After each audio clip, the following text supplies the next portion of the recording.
Okay student, हम लोग देखेंगे कि हम लोग का जो चैप्टर 2 है क्यूरियोसिटी का, चैप्टर 2 है exploring substance base and neutral.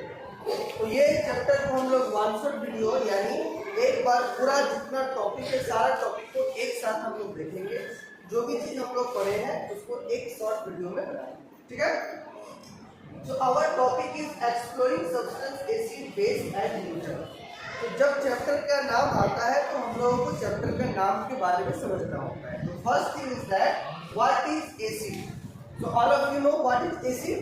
तो ऐसा सब्सटेंस जो इसका टेस्ट कैसा होता है, या बोल सकते हैं कि ऐसा सब्सटेंस जिसका टेस्ट खट्टा हो और ब्लू लिटमस से रेड में अगर कन्वर्ट हो जाए, अगर उसको टेस्ट करें तो इस तरह के सब्सटेंस को कहा जाता है एसिड।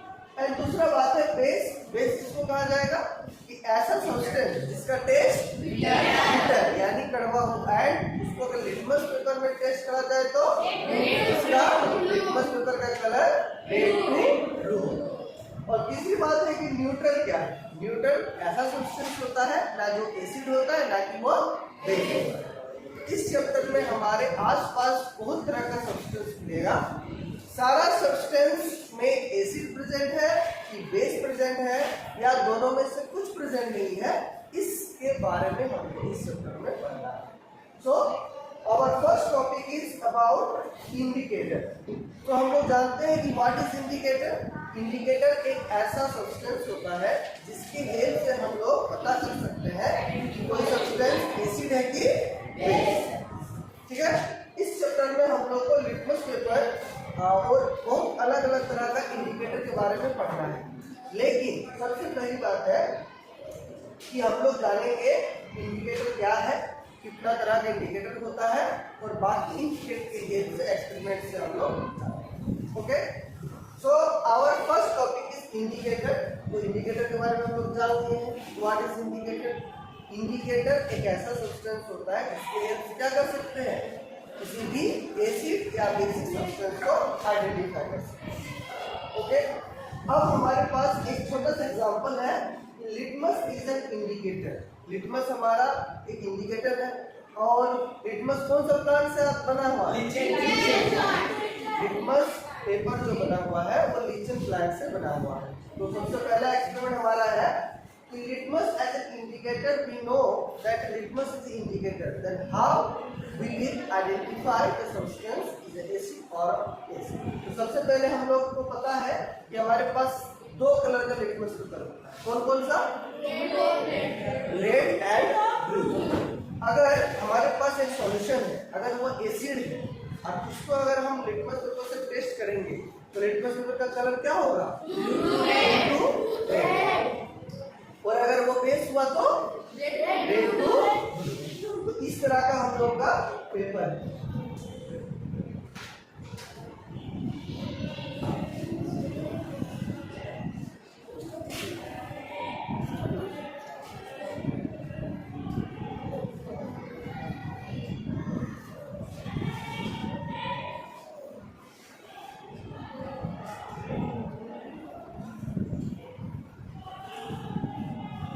तो हम लोग का पहला एक्सपेरिमेंट यही है कि किसी सब्सटेंस को कैसे पता करें। तो सबसे पहले हम लोग को जो सैंपल लेना है वो सैंपल अलग ले सकते हैं, जैसे लेमन जूस, सोप सॉल्यूशन, आंवला juice, termite water, vinegar, baking soda solution, lime water, इस तरह से ले सकते हैं।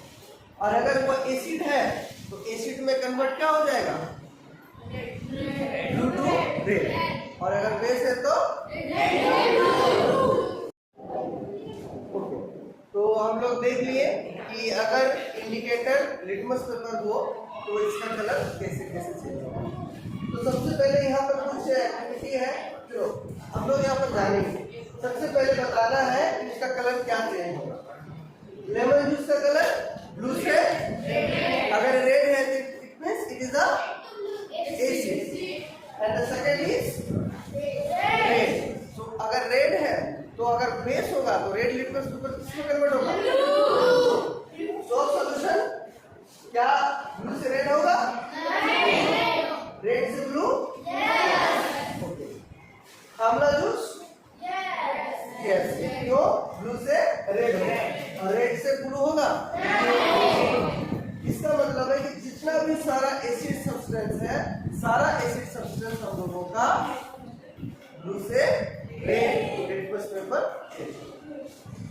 अब बात आता है कि अगर हमारे पास एसिड बेस अगर है तो उसको ग्रुपिंग करना है, तो ग्रुप ए में हम लोग डालेंगे ये सारा क्या होगा? एसिड। दूसरा हो जाएगा बेस, और तीसरा अगर एसिड भी नहीं है और बेस भी नहीं है तो क्या हो सकता है? ठीक है, तो हम लोगों का एक ये litmus is a natural substance obtained from the plant lichen. जो लिटमस पेपर है वो लीचन प्लांट से ऑब्टेन करा जाता है। और अगर वो एसिड है तो लिटमस पेपर हम लोग ब्लू पेपर टू रेड होगा, और अगर बेस है तो क्या हो जाएगा? Blue litmus to red litmus to blue. और अगर ना एसिड रहेगा ना बेस रहेगा तो उसका कलर चेंज होगा। और लिटमस को हम लोग दो फॉर्म में पाया जा सकता है, एक लिटमस पेपर के फॉर्म में और दूसरा लिटमस सॉल्यूशन के फॉर्म में पाया जाता है। ठीक है, इसके बाद हम लोग देखेंगे दूसरा एक्टिविटी। अब हमारे पास अलग अलग हमारे पास क्या है? अलग अलग फ्रूट्स होता है, और उस फ्रूट्स में अलग अलग तरह का एसिड प्रेजेंट होता है, क्योंकि हम जानते हैं कि जिसका टेस्ट सॉर होगा या खट्टा हो सकता है उसमें एसिड प्रेजेंट हो सकता है। जैसे सबसे पहले ये क्या है? ऑरेंज। ऑरेंज में कौन सा एसिड पाया जाता है? इसी तरह आंवला में क्या पाया जाता है? एब्जॉर्बिक एसिड या सिट्रिक एसिड। इसी तरह मैंगो में एंड टोमेटो में। यहाँ तक हम लोग देखें कि एसिड क्या है, बेस क्या है। लिटमस पेपर में अगर हम उसको इंडिकेटर से अगर यूज करेंगे, आइडेंटिफाई करेंगे, तो अगर एसिड है तो क्या हो जाएगा? लिटमस पेपर ब्लू से रेड, और अगर बेस है तो रेड टू ब्लू। और हम अभी हम लोग देखें कि अलग अलग फ्रूट्स में अलग अलग क्या पाया जा सकता है? एसिड पाया जा सकता है। तो कुछ एसिड का नाम यहाँ पर देखिए। ठीक है, जब हम लोग एसिड के बारे में देख लिए तो अब हमारे नेक्स्ट टॉपिक आता है बेस। तो बेस क्या हुआ?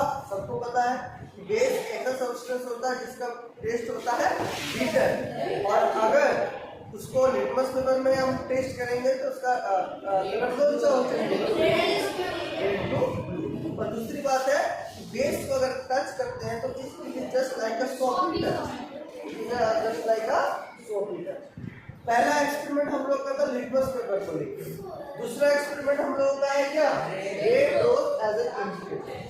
हम लोग हमारे आसपास में जो भी चीज प्रेजेंट है, एसिड है कि बेस है, उसको पता करने के लिए अलग अलग तरह का इंडिकेटर यूज करेंगे और उसका एक्टिविटी करेंगे। तो हमारे जो 7th क्लास के क्यूरियोसिटी किताब में है, उसमें 3 या 4 एक्टिविटी है, एक्सपेरिमेंट है, जिसके हेल्प से हम लोग पता करते हैं। तो सबसे पहला था लिटमस पेपर का, और दूसरा एक्टिविटी हम लोग का है रेड रोज सॉल्यूशन।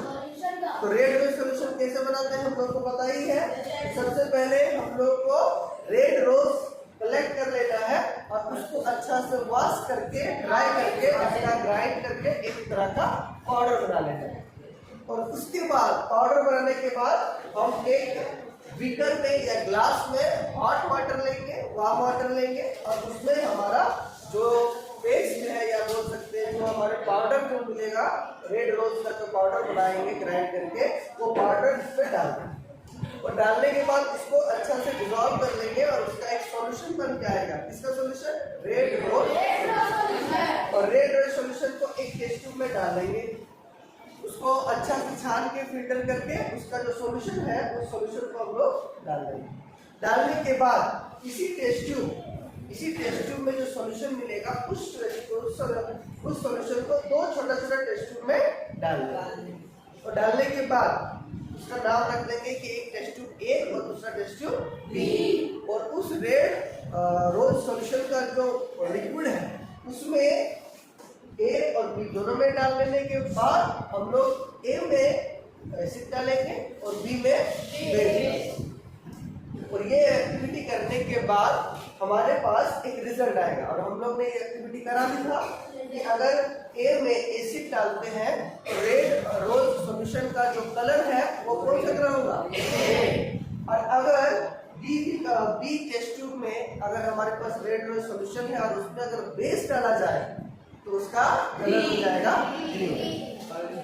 ये था हमारा सेकंड एक्सपेरिमेंट जो एसिड और बेस को बताएगा by the help of red rose solution. सबसे पहले लिटमस में हम लोग देखे थे कि लिटमस का कलर अगर ब्लू से रेड होता है तो वो सॉल्यूशन हो जाएगा एसिड, और अगर रेड से ब्लू हो जाएगा तो हो जाएगा वो बेस। उसी तरह रेड रोज सॉल्यूशन में अगर एसिड डालते हैं तो उसका कलर हो जाता है रेड, और दूसरा अगर बेस डालते हैं तो उसका कलर हो जाता है ग्रीन। ये बात सबको क्लियर है। इसके बाद अगर आपसे लोग से पूछा जाए कि अलग अलग सॉल्यूशन है, उसको सैंपल लिया गया है, उसको टेस्ट करके उसका कलर बताना है कि वो एसिड है कि बेस है। अगर उसका कलर रेड आ गया तो बता देंगे एसिड है, अगर ग्रीन आ गया तो उसका बता देंगे बेस। तो सेकंड एक्टिविटी वही हमारा था, इस तरह से क्या। अब बात आता है कि एक तरह का हमारे पास जो हमारा नेचुरल इंडिकेटर होता है, जिसमें से आ जाता है हमारा लिटमस, दूसरा आ जाता है रेड रोज। तो क्या सिर्फ रेड रोज ही होता है? नहीं, हमारे पास बहुत तरह का नेचुरल इंडिकेटर है, जिसमें से बताया गया कुछ वेजिटेबल्स होगा, कुछ फ्रूट्स होगा और कुछ फ्लावर्स। जैसे यहाँ पर दिया गया है beetroot, purple cabbage, turmeric, Indian blackberry jamun, red hibiscus और बहुत तरह का हमारे पास नेचुरल इंडिकेटर है। क्लास 7 में हमारा नेचुरल इंडिकेटर 3 के बारे में ही पढ़ना है। पहला हम लोग को लिटमस के बारे में देख लिए थे, दूसरा हमने देख लिया रेड रोज के बारे में, इसके बाद हम लोग देखेंगे टर्मरिक के बारे में। लेकिन टर्मरिक जाने से पहले एक तरह हमारे पास क्या है, प्लांट है। इस प्लांट का नाम क्या है? हाइड्रेंजिया। हाइड्रेंजिया एक ऐसा प्लांट है, उसको अगर एसिड सॉल्यूशन में, एसिड सॉइल में अगर उसको प्लांट करें और बेस सॉइल में अगर उसको उपजाऊ करें या प्लांटिंग करें तो उसका फ्लावर का कलर अलग अलग चेंज है। जैसे बताया गया है कि अगर एसिड सॉइल में अगर लगाया जाए हाइड्रेंजिया फ्लावर को तो उसका कलर कौन सा आएगा? ब्लू कलर फ्लावर आएगा। लेकिन अगर उसको बेस कलर सॉइल में अगर डाला जाए या बनाया जाए या उगाया जाए तो हम बोल सकते हैं कि उसका कलर क्या आ जाएगा? ग्रीन और रेड। तो यहाँ से हम लोग को एक बात क्लियर आया कि हाइड्रेंजिया एक ऐसा प्लांट है, अगर उसे एसिड सॉइल में लगाया जाए तो उसका फ्लावर का कलर आएगा ब्लू, और अगर उसे बेस सॉइल में लगाया जाए तो उसका फ्लावर का कलर आएगा ग्रीन या रेड। तो ये दो चीज हो गया। इसके बाद हमारे पास एक तीसरा इंडिकेटर आ जाएगा, that is known as turmeric. हम लोग जानते हैं कि turmeric is also indicator but it is a natural indicator. तो नेचुरल इंडिकेटर कैसे हम कर सकते हैं? तो सबसे पहले हम लोग क्या करेंगे, टर्मरिक का पाउडर ले लेंगे या एक टर्मरिक ले लेंगे। तो क्या करेंगे, अगर टर्मरिक का पाउडर है तो उसको पेस्ट बना लेंगे। इस तरह से पेस्ट बनाने के बाद उसमें हम लोग फिल्टर पेपर डिप कर देंगे। जब फिल्टर पेपर उसमें डिप हो जाएगा तो क्या होगा, तो जितना भी जो टर्मरिक का कलर है या टर्मरिक है उसमें धीरे धीरे अब्जॉर्ब हो जाएगा। किसमें? Filter paper. जब अब्जॉर्ब हो जाएगा तो उसको हम धीरे से रख के साइड से उसको ड्राई कर लेंगे। जब ड्राई कर लेंगे तो छोटा छोटा स्ट्रिप में उसको बांट लेंगे, और छोटा छोटा स्ट्रिप में बांटने के बाद अब हम लोग क्या करेंगे, उसका टेस्ट करेंगे, आइडेंटिफाई करेंगे एज अ इंडिकेटर। अब क्या करना है हम लोगों को, अब अलग अलग स्ट्रिप बना के इंडिकेटर यूज करेंगे और उस स्ट्रिप में अलग अलग तरह का सॉल्यूशन डालेंगे, जिसमें हम लोग लेमन सॉल्यूशन या लेमन जूस डाल सकते हैं, सोप सॉल्यूशन डाल सकते हैं, आंवला जूस डाल सकते हैं। तो हम लोग इसका एक्सपेरिमेंट करके हम लोग क्या पता चलेगा कि हमारे पास जो सॉल्यूशन वो क्या है। तो इसका अगर हम लोग किसी एसिड वाला सॉल्यूशन में करेंगे तो क्या टर्मरिक स्ट्रिप का कलर चेंज होगा? नहीं। लेकिन अगर इसमें बेस वाला सॉल्यूशन अगर इसमें डालते हैं तो उसका कलर चेंज हो जाएगा रेड, और अगर न्यूट्रल डालते हैं तो इसका मतलब है कि ये हमारा सिर्फ बेस को बताने के लिए इंडिकेटर है, ना कि एसिड को बताने के लिए। इसीलिए इसको हम एसिड बेस इंडिकेटर नहीं कह सकते। तो एसिड बेस इंडिकेटर किसको कह सकते हैं? सबसे पहला आएगा हमारा कौन सा? लिटमस। लिटमस एक हमारा एसिड बेस इंडिकेटर है। क्यों एसिड बेस इंडिकेटर है? क्योंकि ये एसिड के बारे में बताता है और बेस के बारे में बताता है। उसी तरह दूसरा हमारा आ जाएगा कौन सा? रेडोस। ये भी हमारा एसिड बेस इंडिकेटर है। क्यों एसिड बेस इंडिकेटर है? क्योंकि ये हमारा एसिड बेस दोनों को बताता है। But turmeric is not an acid-base indicator. Why? Because turmeric is only identify the basic solution, not acid solution. ठीक है? इसके बाद हम लोगों का नेक्स्ट आ जाएगा कि टर्मरिक को हमारा दूसरा नाम क्या है? Golden spice. टर्मरिक को हम लोग गोल्डन स्पाइस भी बोलते हैं और ये आयुर्वेद में बहुत ही ज्यादा यूज होता है क्योंकि also helps to recover our body from different injury and different diseases. Okay? अब हमारे पास एक आता है olfactory indicator. olfactory indicator क्या हुआ? ऐसा इंडिकेटर जो स्मेल के हेल्प से हमको बता सके कि एसिड है कि बेस। जिसमें से हम लोग को पढ़ना है एक olfactory indicator that is known as onion. Onion is example of olfactory indicator. तो इसका एक्टिविटी कैसे करेंगे? सबसे पहले हम लोग क्या करेंगे? ऑनियन को चॉप कर लेंगे या काट लेंगे और काटने के बाद उसको हम लोग क्या करेंगे? एक कंटेनर में डाल देंगे और उस कंटेनर में हम लोग दो चीज डालेंगे। एक तो पहले clean cloth and clean cotton cloth और दूसरा है फिल्टर पेपर। जब चॉप ऑनियन एक कंटेनर में डाल देंगे और उसमें हम लोग clean cotton cloth and filter paper डाल देंगे और कुछ देर के लिए छोड़ देंगे तो उसका स्मेल ऑनियन का स्मेल आ जाएगा क्लॉथ एंड टिश्यू पेपर। जब ये आ जाएगा तब हम लोग क्या करेंगे? अब वो दो tissue paper and cotton cloth दोनों में एसिड और बेस का सॉल्यूशन डालेंगे। तो जब हम लोग एसिड का सॉल्यूशन डालते हैं उस क्लॉथ में जिसमें ऑनियन का स्मेल है तो क्या उसमें कोई स्मेल रहता है कि नहीं रहता है? एसिड सॉल्यूशन में एसिड सॉल्यूशन अगर हम ऑनियन का जो स्मेल आ गया जिस क्लॉथ में उस क्लॉथ में अगर डालते हैं एसिड का सॉल्यूशन तो क्या उसमें स्मेल चेंज होता है? नहीं होता। बट जैसे ही हम बेस डालते हैं उस पेपर में या ऑनियन का स्मेल वाला पेपर में तो उसका स्मेल गायब हो जाता है, चेंज हो जाता है, वैनिश हो जाता है। इससे ये पता चलता है कि वो मेरा चीज है जो है बेस। ऑल्फैक्टरी इंडिकेटर स्मेल की हेल्प से पता करते हैं कि एसिड है कि बेस है। तो कैसे करेंगे? ऑनियन को चॉप कर लेंगे, कंटेनर में डाल लेंगे, उसमें पेपर, फिल्टर पेपर और कॉटन क्लॉथ डाल देंगे, कुछ देर के लिए छोड़ देंगे तो उस क्लॉथ और वो फिल्टर पेपर में स्मेल आ जाएगा किसका? ऑनियन का। अब दोनों क्लॉथ को एक पेपर को क्लॉथ को रख देंगे, एक में एसिड डालेंगे और एक में बेस डालेंगे।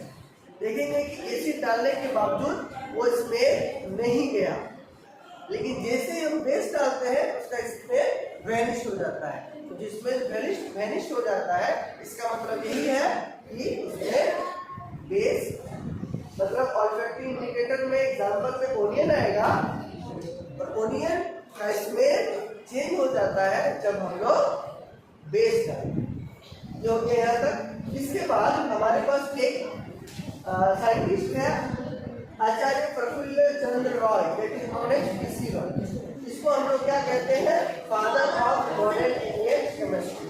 हमारा जो इंडियन जो केमिस्ट्री का जो फादर माना गया है वो है हमारा आचार्य प्रफुल्ल रॉय।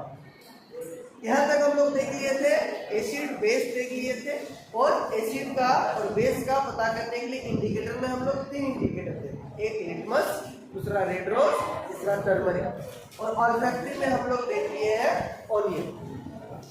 अब बात आता है कि क्या एसिड और बेस को अगर हम एक साथ मिक्स कर दें तो क्या हो सकता है? तो हम लोग पता है कि जब हमारा इसे मान लेते हैं the colour of the solution और केडी ब्लू लिटमस सॉल्यूशन। अगर हम इसी लेमन जूस में अगर ब्लू लिटमस सॉल्यूशन अगर डाल देते हैं वो सॉल्यूशन का कलर क्या हो जाएगा? रेड। और उसी वाला में फिर अगर हम लोग बेस डाल दे तो क्या हो जाएगा, रेड से ब्लू। इसका मतलब है कि जब एसिड और बेस आपस में मिलाते हैं तो एक तरह का रिएक्शन होता है and that is known as neutralisation reaction. और इस रिएक्शन में जो सब्सटेंस बनता है वो न्यूट्रल बन जाता है। ठीक है, तो अब हमारे पास क्या है, न्यूट्रलाइजेशन रिएक्शन।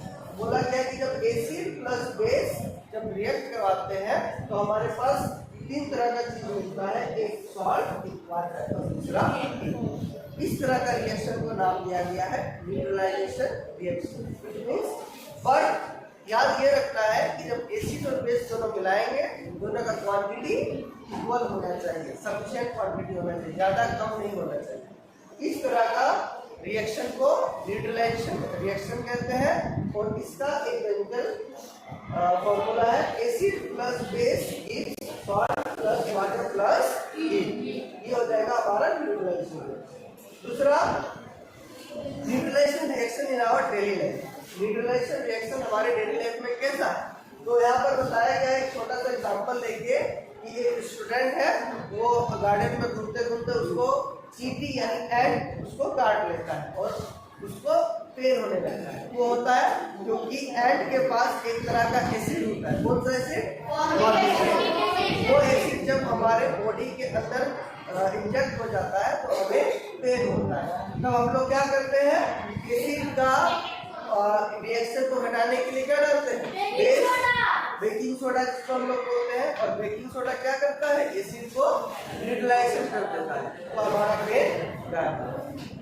दूसरा हमारे पास है कि अगर हमारे फील्ड में या फार्मर के फील्ड में अगर एसिड का मात्रा ज्यादा हो जाए सॉइल में तो क्या होगा, एसिड का मात्रा अगर ज्यादा हो जाए सॉइल में तो हम लोग एक तरह का चीज डालते हैं जिससे क्या होगा, हमारा सॉइल ठीक हो जाए। तो हम लोग क्या डालते हैं, लाइम, दैट इज नॉट चूना। इसको डालने से सॉइल का जो एसिडिटी है या बोल सकते हैं एसिडिक जो नेचर है वो धीरे धीरे न्यूट्रल की तरफ आता है। ठीक है, और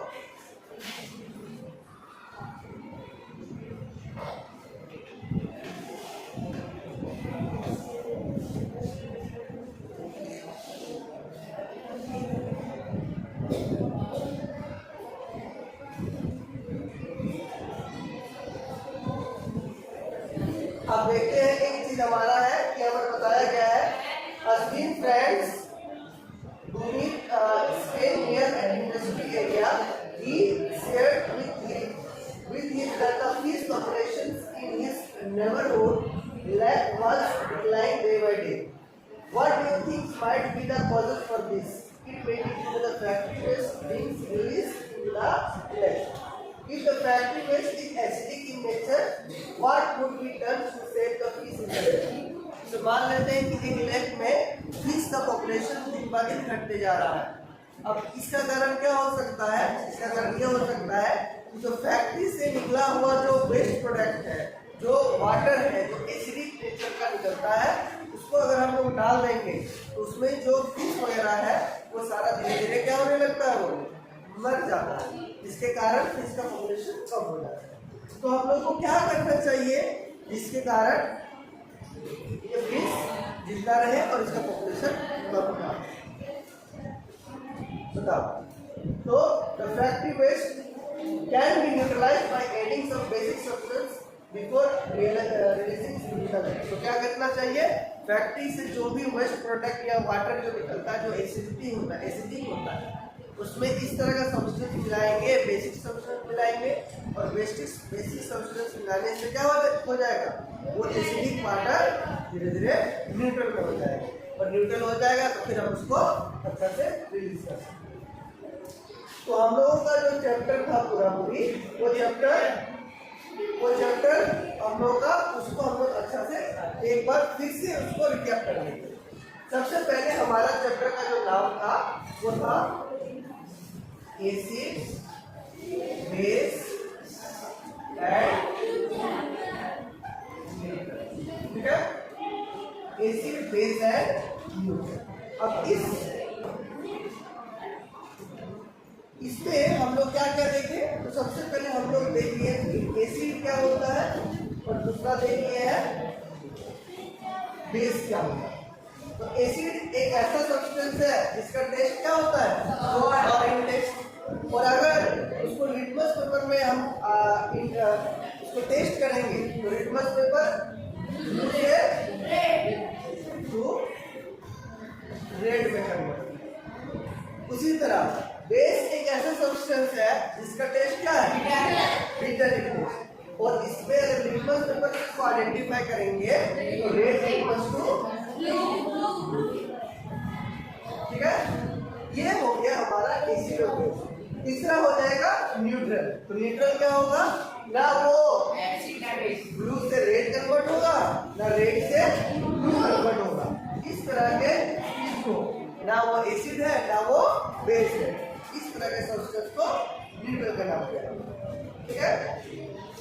अब हम लोग देखेंगे कि दो चीज समझ में आ गया, एसिड और बेस क्या। एसिड बेस के बाद एक टर्म आता है इंडिकेटर। इंडिकेटर हम लोग देखिए यहाँ पर अगर इंडिकेटर को डिवाइड करा जाए तो एक होता है नेचुरल इंडिकेटर, एक होता है आर्टिफिशियल इंडिकेटर, एक होता है आर्टिफिशियल। हम लोग को जो पढ़ना है वो नेचुरल इंडिकेटर को पढ़ना है। सबसे पहले पढ़ना है लिटमस, दूसरा पढ़ना है रेड रोज, तीसरा पढ़ना है टर्मरिक। इसमें से तीन एक्टिविटी हमारे पास है, एक लिटमस पेपर को लेके, एक रेड रेज को लेके और एक टर्मरिक को लेके। ये सारा हम लोग देख लिए हैं कि रेड लिटमस कैसे चेंज होगा, रेड रोज कैसे चेंज होगा और टर्मरिक कैसे चेंज होगा।